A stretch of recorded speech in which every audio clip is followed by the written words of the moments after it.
PDR all the time. Got it. But Tito's a commercial failure. They've never made money. And when they went IPO, their stock was at about $30 or $40 and plummeted, and it's never traded above 10. In fact, I don't think it traded above 6, except for a couple of sites. Because you see, when Tito launched their product, they told us all what they had. They said, we have a product that pauses live TV, skips commercials, rewinds live TV, and memorizes your viewing habits without you even asking. And the cynical majority said, we don't believe you. We don't need it. We don't like it. You're scaring us. What if they had said, if you're the kind of person who likes to have total control over every aspect of your life, boy, do we have a product that causes life, commercials, memorizes your viewing habits, et cetera, et cetera. People don't buy what you do, they buy why you do it, and what you do simply serves as proof of what you believe.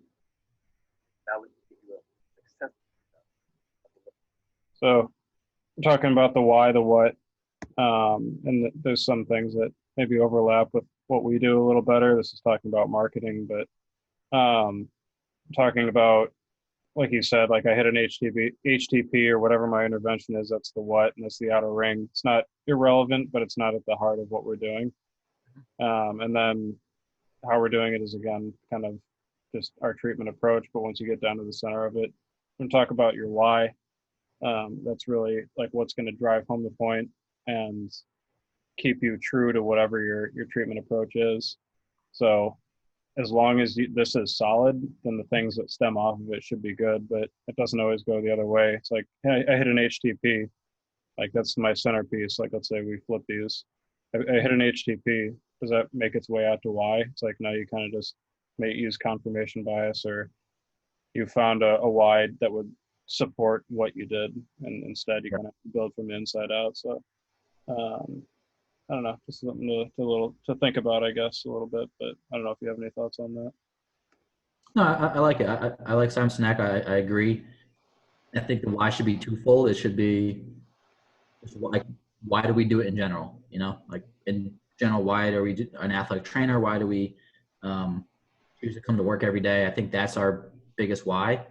And so, like for me, you know, it's I want to make change in people's lives, whether that be you know, positive, like our conversations that we have, our interactions, but I want to help them get out of pain and move better. And you know, like I love like that face they make when they get off the table or they get off doing the exercise and they can like, oh man, like I can throw again today in a sense, or I can do this, like at least in the affiliates that got me going. Like that was what I looked for. Like I didn't need them to say thank you or anything like that. Once I saw like that change in like eyes or like them like moving and like a nice little head bob, like, I'm in.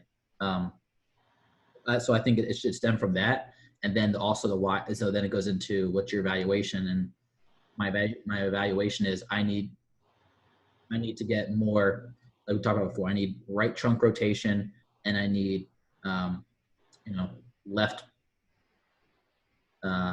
pelvic rotation essentially. So I was okay. Then how do I do that? So that's the how, and then I want this and that. And so, okay, so then my what is I do soft tissue to my right QL and my right obliques or something. And maybe I loosen that up a little bit or take some tension away. And so like, okay, that's my why was I need to do this and this, and my how, my what are through other means. So I think, is that like the point you were trying to, you had in your head as well, like to get across? Essentially, like the why is so multifactorial and deep, whereas the what is kind of, it's the icing on the cake, I guess, or it's the surface level.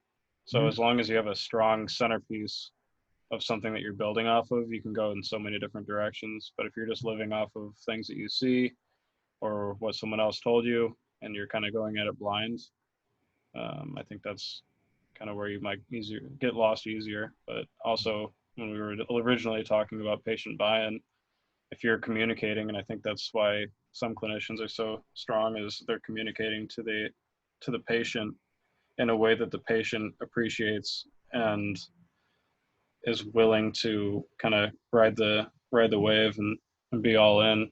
So if you can unlock that and tap that, like that's that's sometimes the bigger win than having all the knowledge in the world and not knowing how to communicate. So Yeah. So how many people can you name that are the opposite?